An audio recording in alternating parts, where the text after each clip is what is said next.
How's everybody doing? How's everybody doing? Crimson Desert is out today. Been looking forward to this game for quite a while.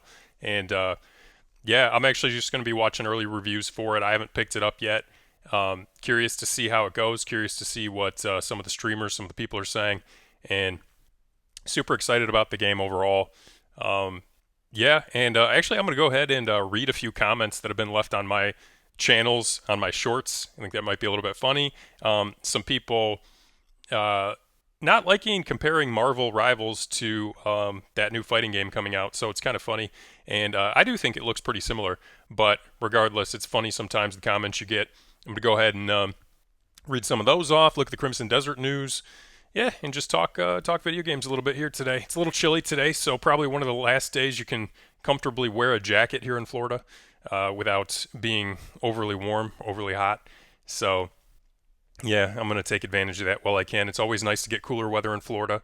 Florida is hot most of the time, so winters are actually pretty nice here. Little bit of context, yeah, the video that I'm just going to read the comments on the videos that I left on TikTok and YouTube Shorts, where I was comparing Marvel Rivals to that new Tokon X-Men fighting game, and just basically saying I thought the art styles were similar. I thought the animations were similar. Not the gameplay, obviously. A fighting game versus a basically an MMO X-Men game. Yeah, the gameplay is not similar at all, but the art style is quite similar. So that was kind of my thing on that, and think it's funny that people, think maybe there's a little bit of a difference there. But you know what? Maybe they're right. I don't know. Let's see. Let's compare. Let's dive into this and actually see the truth of the art style of these X-Men games. TikTok here pulled up. So this is the video where I'm just basically just saying, hey, you know what? This looks kind of like Marvel Rivals. Let's see. Let's just go through and read these comments just for fun, just for kicks, just for laughs, you know. All right. So Sky Zero says, "How does this look like Marvel Rivals at all?" And then yeah, just left a little reply. The art style, cartoon 3D. I'm like, you know what? You got two games. They're like partially 3D, partially cartoon, animation style. They're not like overly anime, but they're like Western cartoon style, sort of. Really just 3D comic. 3D comic is how I would describe it. Okay, here we go. Here we go. So here's the comments on YouTube. Same video, exact same video. Tekken 3, good old. Wait, Tekken 3, good God, old sport. So a little bit of an old sport here, I guess. A little bit of an aged with the beard, maybe. So getting grilled on age, I guess, on that one. Same user Dom Moto T9M. X-Men fighting game looks like Marvel Rivals. Lord have mercy. So, hey, you know what? You're not going to win them all. Not everybody's going to agree with you on everything. But I just said visually, not gameplay similar, style similar. So I'm excited. Now that I'm uploading all these shorts on TikTok and YouTube Shorts, I'm actually really excited to see the variety of comments I get on them. Disagreements, even like hate comments, whatever. Like it's all good. It's all engagement, right? But yeah, the majority of people on comments online are pretty friendly, but I'm not getting a ton of views. I'm getting like 1,000 views, 2,000 views. What I wanted to do though, I wanted to watch this video that came out by Luke Stevens, pretty popular YouTuber, pretty well-known YouTuber, and he put out a really nice detailed review of Crimson Desert. I haven't watched the whole video yet, so it's not pre-watched or anything, but I just wanted to go ahead and take a look at what he thinks about the game since he's actually played the game. Crimson Desert, some of his feedback, because I usually wait a little while to pick up games. I don't usually pick up games right off the bat when they're max price, because you wait a few months, usually even 6 months sometime. So here's the thing with games. If the game does very, very poorly in the first couple months, by like month 3 or month 4, you get a massive sale on them. If the game does extremely well, they're going to push that out to like a year. They're going to try to push max price to like a year. That's why Sekiro sells very, very well, for instance, even still. So that's why it's usually high price. In like the Xbox store or wherever you're buying that game.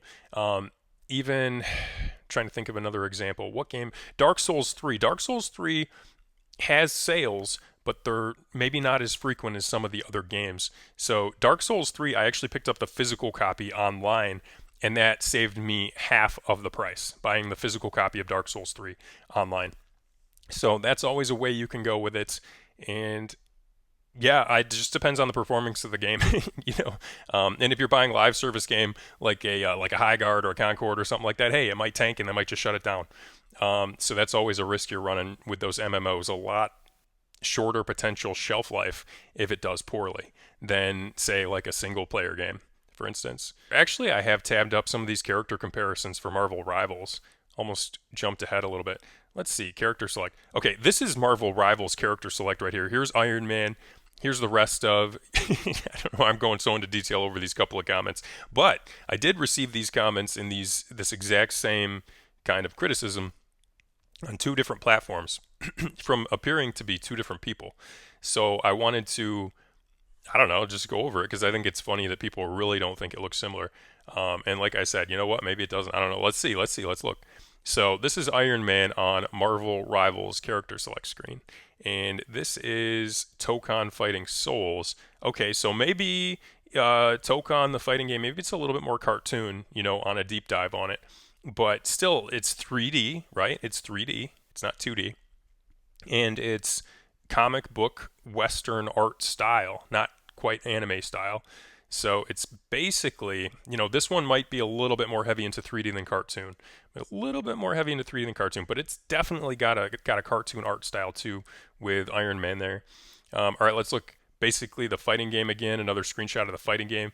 Captain America doing an uppercut to Iron Man. Costumes a tad different, obviously, not exactly the same, but still 3D cartoon art style. All right, let's see what's this one. Here's another character select screen from Marvel Rivals. Yeah, Marvel Rivals. And this is, I don't even know, Angela. I don't even know that character, that Marvel character, honestly. Who do we have over here? We got Emma Frost there. The Punisher might be in there somewhere. I don't see him. Frank Castle or something. Got Captain America. But anyway, it is a little bit different. I mean, yeah, it's a little bit different, but not to the point where it's like a completely different art style. I don't think it's still somewhat similar ultimately. So, okay. So that's just kind of my overview of those characters. Yeah, let's go ahead and dive in to that video, guys. And I'm going to go ahead and start the video. I think the volume's pretty good. Let's hear what Luke has. Let's hear what Luke has to say on Crimson Desert, and let's give this video a watch to, you know, maybe help me with a buying decision and maybe help you with a buying decision. I'm pretty sure I'm going to buy it regardless, but like the only way I wasn't going to buy this game eventually is if it was riddled with bugs and just a complete mess and have to wait for like a year or 2 years, you know, down the road like Cyberpunk. Otherwise, I actually was just going to cave in and buy it as soon as there's even like a little little mini sale, because I'm super stoked and super excited about the game. So let's go ahead and dive in. And yeah, I think the volume's pretty good on Luke here. So let's watch and see what he has to say. By the way, yeah, the YouTube channel, I want to give him credit on it. It's Luke Stevens, obviously super well known, so a lot of people probably already know him. And it's just, yeah, Luke Stevens, and Stevens is with a PH, not with a V. So definitely check him out on YouTube. Cool videos, very informed, very detailed videos. All right, let's watch. So, huge thing for me. I'm pretty sure I've mentioned that before, maybe on stream or so. But yellow paints and hand holding in games, not really my thing. I mean, you know, growing up in like the Tomb Raider era, or you name it, even Dark Souls, you fall off a cliff, whatever.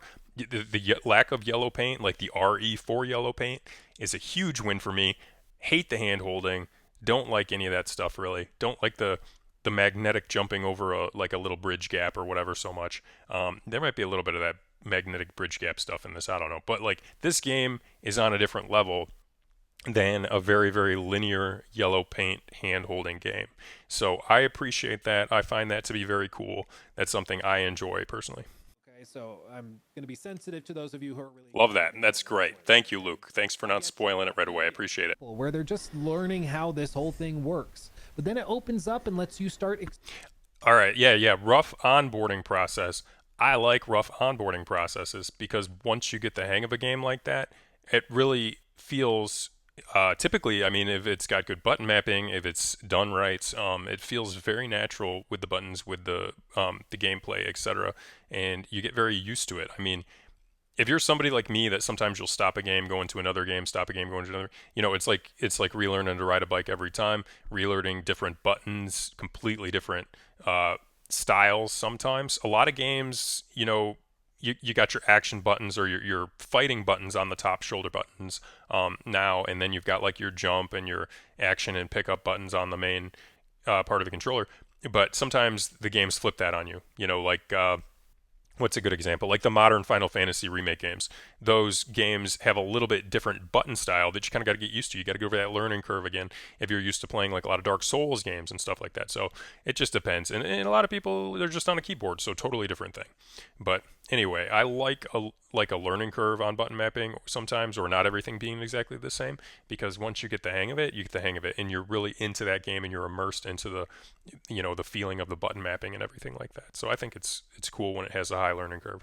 The pop-up with the orange arrow pointing where to go and what to do next, and that's just true. Not what this game is. A lot of people like that. I love it for that. Some people will hate it for that. Same. I'm on the same page with Luke on that, for sure. I'm not even sure, for the players that don't like the yellow tape, etc., and just like to find things on their own and explore, I'm not even sure you need the community part of it. I think down the road, like when you're doing the completionist thing, when you're trying to get all the achievements, when you're trying to find every single item, that's when the community comes into play. But when you're just playing the game, you're just messing around, exploring the sandbox style game, it's fun to just play the game and not check in with community or check in and see, hey, where's this thing, or follow this map exactly online. So I don't know, that's my take. Just mess around the first time you play a game. It's a lot of fun. And then when you want to go back and just like get every single thing, and there's like a new game plus feature or whatever, you go back and you do that, and then you plug in with the community and you find everything you want to find. And if I could be playing it right now instead of filming this, I would be because I love it. I may or may not have it. And it just came out. There's so much to do. I'm sure he's ready to go. Yeah. Wow. 4 hours. That's incredible. Imagine if you're going from one corner of the map to the other corner. Massive map. Yeah, there we go. That's a pretty good example. Yeah, I like it when they don't overdo the depth of field. Obviously, there's a little bit of almost like natural depth of field there. There's a little bit of blur in the far, areas. But it's nice when you're able to see so much of the map so clearly. That's really nice. Instead of having like a really heavy blur, really heavy blur effect going on. Yeah. You can open a safety deposit box and buy gold bars with currency and silver that you accumulate, and then. That's cool. A lot of extra little details like that definitely make a game more special and more fun to play for sure. Especially like long term, you rack up a lot of money. You probably don't have that much money in the beginning when you start out, but you go to the bank, you deposit the money. Very, very cool little addition.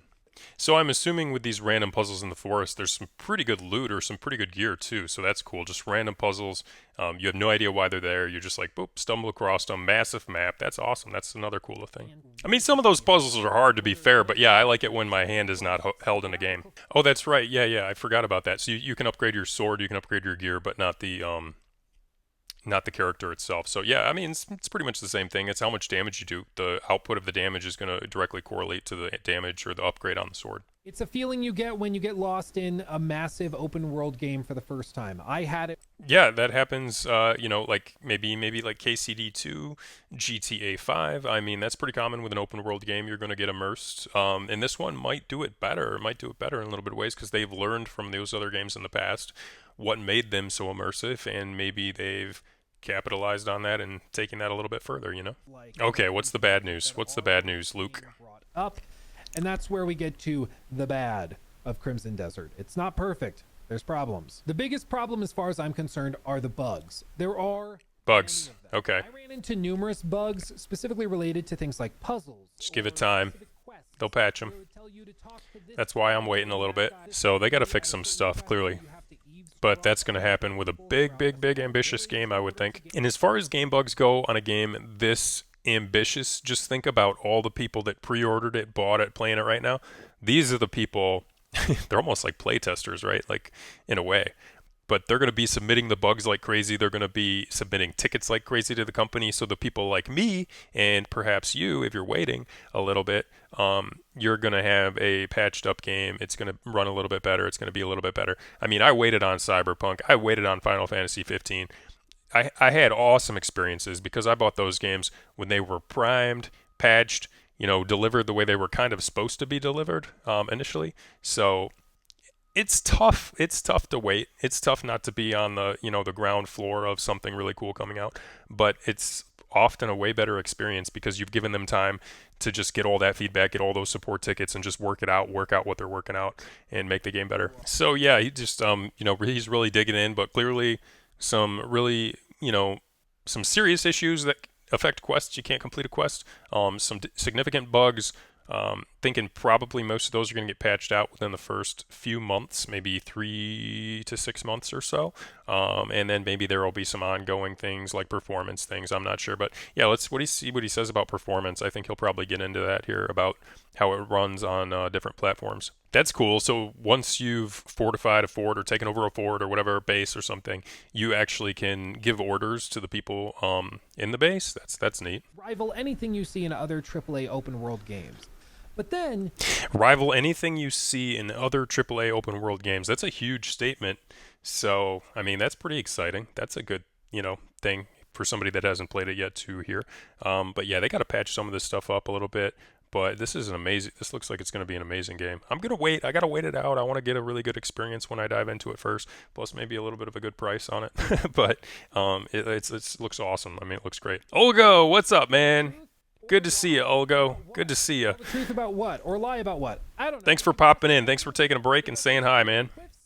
Hope work's going well for you. Hope work is going well for you on this Thursday. Heck yeah, man. Hope you're doing very well. I'm so excited about this game, but like I told you in Discord, I'm not buying it yet. So I'm just kind of getting a feel for what this guy thinks, his review on it, how he's thinking about it. But it sounds like, like any AAA game, like super ambitious AAA game, it's got a lot of bugs so far. But it looks really, really cool. And let me give you a shout out. Hold on. Let me see if I can do this properly. We're going to give a shout out to Olgo Dev. It doesn't auto type it or anything. Pulled it off. Pulled it off. There we go. No problem, man. Yeah, thanks for stopping in. Appreciate it. A little break. And I'm pausing my work too, kind of doing a little work break myself just to get this stream in. So let's see what this guy says, though. Maybe he'll go over performance. I'm curious about how this runs on different platforms, too. And drops are on, Olgo, so if you buy the game, you'll get free armor and stuff. You're on your way now. You're already progressing your drops. Get your approval to go meet the boss. He doesn't leave. There's no state where he leaves. He stays there. I think at one point in the quest... Yep, drops are on. He was supposed to leave and go check with the boss and then come back and give you the thumbs up. But it doesn't happen now. I reloaded this multiple times and he just never leaves. It actually spawns an additional objective elsewhere in the village where you need to go and eavesdrop on those 2 ladies in the shed. That gives you the name of the gang boss so that you can come back and get approval to go down into the underground hideout. They'll patch it. To the NPC guard, you would think he's going to go and do something, so you would think it's bugged, and maybe it is. But this is the problem with like questing bugs, is that when they happen randomly, you don't know if you're encountering a bug or if something's working the way it's supposed to, and it's just bad. In this case, yeah, they'll patch it. It's just bad. It's not bugged, it's just bad. And so there's going to be times where people run into this and like, what is going on? What am I supposed to do? And it's just unintuitive. But that's what's really bizarre about Crimson Desert is you'll go from one quest that's phenomenally well executed, that has motion captured characters, voice acted scenes explaining everything, and it's executed very, very well. And then you'll run into something like this, which would be unacceptably bad even in a mobile game. And to be fair, these moments are not that common. I can think of probably like 3 or 4 off the top of my head throughout the first 60 hours of gameplay, but that's still a lot. It's still more than you would hope for. In addition, the inventory system is incredibly difficult to navigate with a flood of items in the early game that you don't actually need and that you can throw away. For example, when you pick up bounty notices, it keeps those in your inventory. Oh, so it's going to be like an inventory system where every single thing you pick up, you got to go back in and you're going to have to just like dissect your inventory basically little by little because there's going to be so much to pick up in the game and there's going to be only so much. I don't know. Is there going to be like limited space in the inventory? Let's see. But yeah, a lot of like inventory management, it sounds like maybe. People that have played this Pearl Abyss's MMO maybe are going to have a better feel for this too. I'm not sure if the inventory systems are going to align or be similar from Crimson Desert to Black Desert, their MMO.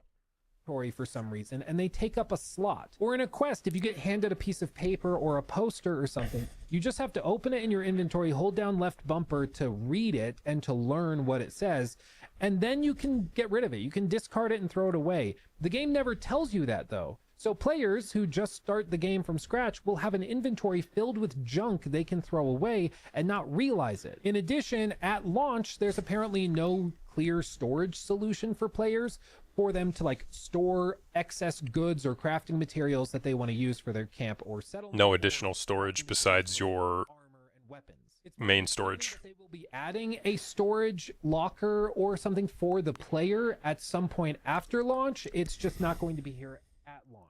Interesting. No locker or box yet. He's got a drill. So it's got that that Minecraft element. Heck yeah, dude. That'll be cool. I haven't played Minecraft. Maybe I'll get my Minecraft fixed through this. I didn't even see that, but yeah, I'll have to check that out. Yeah. I don't understand. Mining element. This game's got it all, man. This game's got it all. And I wrote down exactly what happened. I was playing the game. There was a point during the review process where they issued a patch to fix some stuff, and it did fix a lot of. Oh, they patched during the reviews. Experience, and they patched it and fixed it, so I cut them out of the. Didn't expect to see that with Knights in a Fantasy setting. Yeah, it's a drill. There's like steampunk flying machines in this game, so this game's got like that modern tech mixed in too. A message to their private technical support Discord group. That message just said, "Hey, I can't boot the game after this update. I just can't get in. Help." Help, please. Yeah, I kind of remember that in BDO. It'll be interesting to see how they blended a little bit of modern, medieval modern, like Final Fantasy modern, right? Final Fantasy's got a broad spectrum of technology. 10:58, 34 minutes later, I got a message just simply saying, "Try booting again," and it was fixed. They had a new update. Try booting again. They're already working on it. They're already patching it. It's gonna be good. 34 minutes. I don't know how that happens. They'll fix it. They'll fix it up. They'll be faster than CD Projekt Red on Cyberpunk. They'll be faster than them. Fix my specific problem within 34 minutes. Efficient. Crazy. Meanwhile, BGS breaks VATs, and it takes them 19 months to. This team is efficient. I don't understand how they're capable of doing that, but that's the level of reactivity that this dev team has for this game. Within 34 minutes, they fixed a game from not being able to boot to, it's awesome when they like listen to tickets too and listen to emails. That's always huge. Huge plus. They took the starting inventory size from 20 spaces to 50 based on reviewer feedback. We said, like, is there really no storage access and an ability for us to put things in a chest? They said, okay, we're going to work on it. It's probably coming after launch day, but I wouldn't be surprised if it's the day after launch, like with how quickly they're able to move. Other things. He's being very generous. I mean, I'm excited. I'd be generous about the game too. But yeah, it sounds like there are a serious amount of bugs too, but I would be having so much fun, I probably wouldn't care too much. They're actively reacting and responding to feedback from players, collecting our bug reports and fixing things in real time. I wouldn't be surprised. That's cool. 95% of these problems are fixed even in the first week of the game's launch. And again, it just takes me back to the feeling that this game is just like this game and this studio, they're just different, man. They're just different. They're built different. And I'm sure it's going to only get better after launch and as they continue to improve it, patch it, and built different. now the game that we have is still truly, truly remarkable and makes me feel like a kid again in a really cool and nostalgic way. You know, that's cool. Really hard to put into words. It makes you feel like the world's your own. It is kind of crazy. Yeah, it is kind of crazy how different games that just have like terrible launches have drastically different time spans on how much they fix and how quickly they fix it. Final Fantasy 15, Cyberpunk, I don't know, other good examples. I didn't even see Red Dead Redemption 2 when it was in its stages of like, something crazy spawning on the map or falling through the floor or whatever. I didn't see any of that because I came into that one late too. I missed like a decade of gaming, and then I came in and just bought all the best games, and they were all patched up and they were all good. So maybe I need to do that again. I just need to stop playing games for like 10 years. But I agree with what Luke is saying in this. I think this game's going to get patched up pretty quick, and it's going to be pretty playable pretty fast. So. oyster, and like there's endless possibilities. But just like being a kid, there's moments of frustration and confusion when you're not sure what you're supposed to do and you're just trying to figure it out yourself. A great example is that for a long time I thought the game was bugged and there was an issue where you would be riding your horse, and it often happened during battles and high intensity sequences where your horse would just stop running. You just couldn't sprint with your horse anymore. He got tired. None of the phases Horse got tired. on your horse There's anymore. an explanation. It must be a bug. It must be a bug. Well, turns out after I submitted a support ticket for it, it's not a bug. Horse stamina. It's literally a feature. When your horse is injured, it can't sprint. Oh, injured, not stamina. Okay, okay. Stable where they can Yeah. heal. Or you can use a spirit ability to do force touch healing, where you like focus in, hold down right stick, and then press left stick, and it'll heal your horse, and then they're capable of sprinting. There's things like that where I'm like, okay, now that I know that, Interesting. I realize Injury. it's literally a feature. But there's lots of things Horse injuries. like that where you're going to be like, is this working the way it's supposed to, or am I forgetting a system that the game has? Some people love that. I love it because when you figure it out, you feel like $1,000,000. But some people, I'm sure, are going to be super frustrated and absolutely hate it. But at the end of the day, Well, now we know, because you told us, because he told us. really, really well than it does poorly. And a lot of the things that it does poorly, it's actively improving in real time. Like, I'm not even joking. Since I started filming this video, I got a message that one of the other things I was going to mention in this video as a problem has been fixed. Oh wow, already. They're just patching it in their little patch bunker. They're just going crazy typing, That's just how they do it. coding in the patches, coding in the fixes. Now, like I said, Crimson Desert is absolutely gigantic. This is a work in progress review, and it's possible that They're listening. They're really impressed. Yeah, it looks good, man. I'm so excited about this. Hey, did you see the legendary bear mount is up on this mountaintop? Go there, check this out. You can find this. Legendary bear mount. I found there's actually You can ride bears. horse mount over here that has crazy levels of stamina. That is, I think, That's impressive on its own. game. With that in mind, I think that's what they want players to do. They want them to engage with each other. They want the community to help. Cinema. Yeah, what is that Leonardo DiCaprio movie? I literally bought that Leonardo DiCaprio Tom Hardy movie where he gets like mauled by the bear. I bet he wishes he could ride a bear. While he was getting mauled by it, he just tamed it and punched it in the face and started riding it around. I have no idea where that thought came from, but riding bears is cool. That's the point I'm making. Things and share info, and that is where I think it's truly going to. The Revenant, Don't play classic. in a vacuum if you don't cinema. be willing to talk to other people and engage with the community. Yeah, I bought that on Amazon. I was like, I'm buying it. Significantly better than if you try to just go in and play this game blind, because it seems like it's been built with that MMO mentality of the community working together to make progress more on a meta level. And if you do that, I think you'll have more fun. I, for one, cannot wait to see what some of the community discovers when it comes to secrets or hidden bosses or Gonna be so fun. materials or swords and weapons that I didn't even know existed. There's going to be a lot of that, I'm sure. I gotta find streamers playing this like today so I can get my drops. The game is so freaking massive. I have no doubt there's a bunch of stuff. I need to watch streamers actively playing this game. Desert, I'm a fan. It's not going to be for everybody. Some people will hate it, just like I said in my preview. But for me, I'm a big fan, and I cannot wait to keep playing more. I recommend you check it out if you have a higher tolerance for some of the jank that comes with big open world games, buggy quests, and things like that. If you are sensitive to that stuff, just wait a couple of weeks, and I have no doubt they will have fixed a lot of it. As for console performance, I still don't... Nobody on your follow list is playing it currently? Oh yeah, I know. Mine either, man. Mine either. It's insane. It's like the biggest game of the year. From me. Thank you for watching. Much love. I'll see you in the next one. Cool. Yeah, that was a good video by Luke Stevens. Definitely check out his YouTube channel. He's a big dude. Popular dude. So you probably already know him. But I gotta find some streamers playing that game, man. And that was fun to get some inside information from a early reviewer about bugs, gameplay, etc. What to expect from Crimson Desert. You can mount bears, so it's gonna be a good time. And I'm going to be, seeing what streamers I already follow that are playing this game. I know some of the evening streamers well.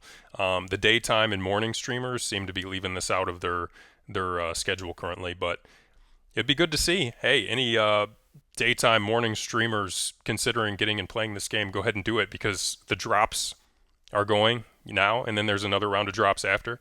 So I need somebody to follow and watch so I can get the drops. So when I buy the game, I've got the drops already hooked up. But yeah, huge shout out to Olgo. Thanks for stopping in, man. I appreciate it. That was good info for us to make a good buying decision on this game. But yeah, I'm gonna be on the scavenge for channels that are checking this out. I'm gonna raid into somebody. Who should I raid into, Olgo? I'll let you make the call. Should I? Who should I raid into right now? Who's on here? Stefan's on. I'll raid Stefan. All right, hold on, and then I'll shut it off after to make sure the raid works. Let's do this. Let's raid Stefan Coat. And yeah, thanks for reminding me that he's live right now too, because I can't see Twitch right now too. The channel is intended for mature audiences. Stefan Coat, what are you doing over there, man? Thanks, Olgo. Appreciate it, man. Yeah, good chatter, good stream. Appreciate it all around. All right. So Stefan Coat, he's got some mature stuff going on over there, man. I'm scared. I don't know what's going on here. Stefan Coat, I hope he doesn't swear. I'm scared, man. I don't want to hear all that stuff. I've never sworn ever in my entire life. And this is clean, positive entertainment over here. Stefan Coat. All right, Olgo. Let's go see what he's doing. Clean, positive entertainment. That's right, man.